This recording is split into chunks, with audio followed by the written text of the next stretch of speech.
نہ مخلوق مخلوق رہے گا، نہ خالق خالق رہے گا۔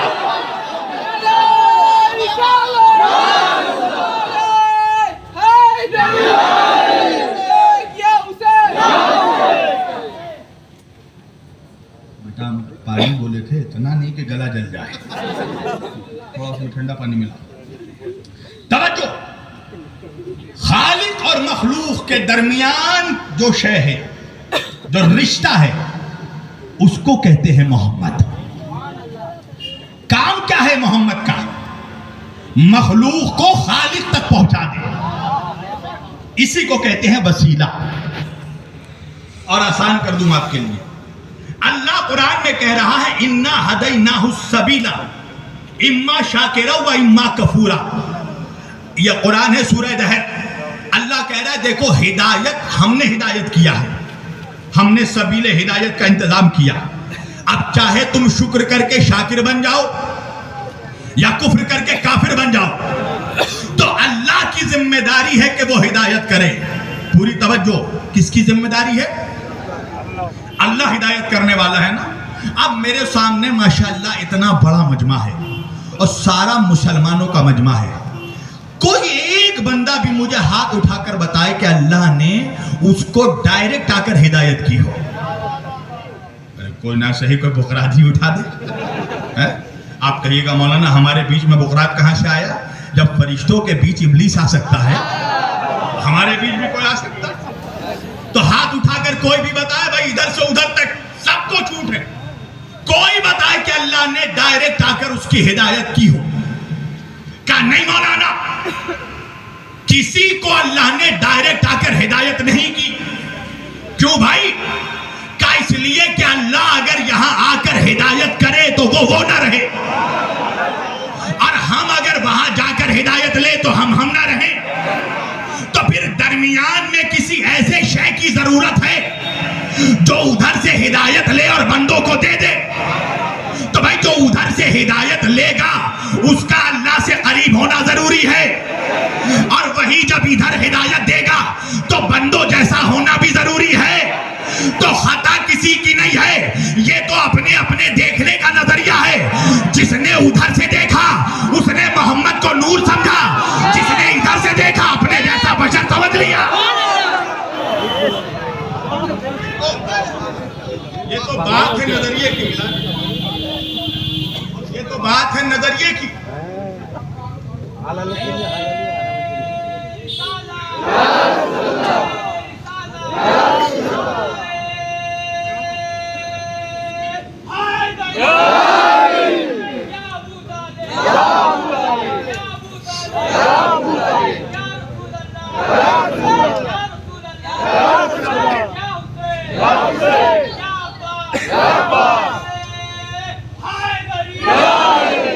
یہ اپنے اپنے زاویہ نگاہ کی بات ہے، کون کہاں سے دیکھ رہا ہے۔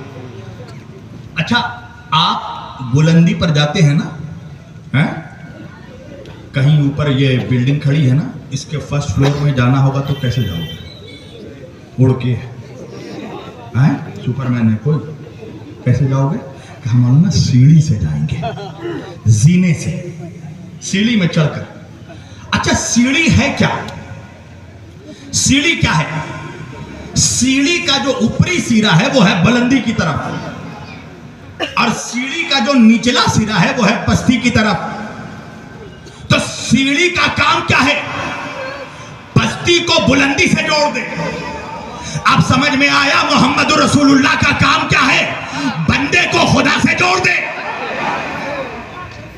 بندے کو خدا سے جوڑنے والے رشتے کا نام ہے مصطفیٰ، جوڑنے والے رشتے کا نام ہے اہل بیت۔ توجہ، یہ اس لیے اللہ کہہ رہا میں نے چاہا کہ خود کو پہچانواؤں، تو میں نے ایک خلق کو خلق کیا، میں نے محمد کو خلق کیا، اور جب خلق کیا تو اللہ قرآن میں کہہ رہا اللہ حدیث قدسی میں کہہ رہا لولاک لما خلقت الافلاک، میرے مصطفیٰ، میرے حبیب، میرے محمد، اگر آپ نہ ہوتے تو کائنات نہ ہوتی۔